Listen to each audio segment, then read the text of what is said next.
What's up, everybody? Thanks so much for tuning in to this week's episode of the Agent Evolution Show. So today what I want to talk with you about is really just kind of a notice I've had over this last week since the last video, and about surrender and emotions. And so some notices I've had is this. In this last week, I've had some super high highs and some super low lows. And just some things that I've noticed, at least about myself through this last week, that might apply to you as well. And it's this. It's the law of opposites, the law of polarity, right? So, like, as high up as you can go is as low as you can go. Like, it's its equal. It's its polar opposite, right? And so, through this last week, with having some super high highs and some super low lows, I got to take a look at how do I operate in each one of those states? And so something I invite you to do. For instance, when I'm in the super high, like everything's great, right? Nothing could be better. But yet what I noticed is I can start going in my mind and thinking about how this high is going to end, which obviously it just leads to like anxiety, doubt, worry, stress, fear that it's going to end. Instead of just in the moment, what I'm aware of now, of just allowing it to be and just embracing the present, the now, and accepting it and loving it for what it is, knowing full well that it won't last forever, yet not in my mind thinking about, oh no, is it going to end, and trying to cling on to it. So, because what I notice is like when you cling on to the happiness and the super high, like, you actually sabotage it and push it away because the fear of it going away, the fear of losing it, which brings down the happiness because of those lower emotions of the doubt, worry, fear, anxiety. And then so being at the bottom, right, the really low lows, like who wants to be there? However, it's necessary. I feel it's necessary, at least it is for me, because when I'm in the bottom, there's several beautiful gifts there.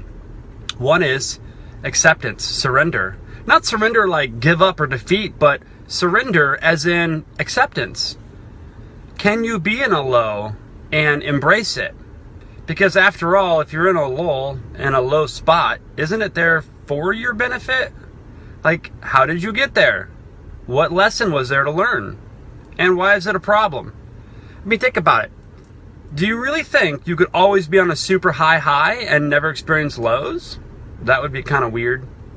So, like, if you're willing to go after pleasure, if you're willing to experience high highs, in my opinion, there's a tremendous amount of value in experiencing its polar opposite, which is the low.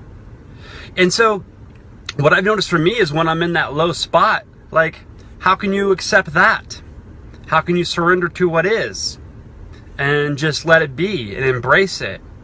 Because when you're still in the moment, feeling that low, you're open to receive messages and lessons and the beautiful gifts that that come with it.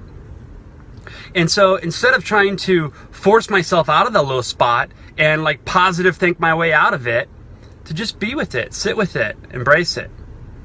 And what I've come to find is that just embracing it and surrendering, accepting what is, I naturally come out of that dip so much faster than if I like try to claw my way out of that hole. Like, just be with it. So just some notices I've had about super high highs and super low lows, and they're both totally awesome and here for your benefit. And so how can you just be with them, embrace them when you're in the moment, and just soak up the beautiful gifts that are there. And I believe, at least for me, when I'm still in my mind, I'm still in my heart, and I'm present in the moment, I receive the gifts of each of those polar opposites, the highs and the lows. And so it's not about avoiding the lows. It's not about clinging on to the highs. It's about when a shift transition occurs, how can you just be with it? How can you embrace it? And not cling on to it and need it to be a certain way, and just enjoy it in the moment. So, just some of my thoughts. I hope that resonates with somebody out there. And remember, who you surround yourself with matters. Are you surrounding yourself with people that are always on a low, scarcity mentality, lack, fear, doubt, worry, anxiety? Or are you with people that know how to be with themselves and respond appropriate regardless if they're on a high or a low? So, just my thoughts for the day. Make it a great day for you. Thanks so much for watching. Bye-bye.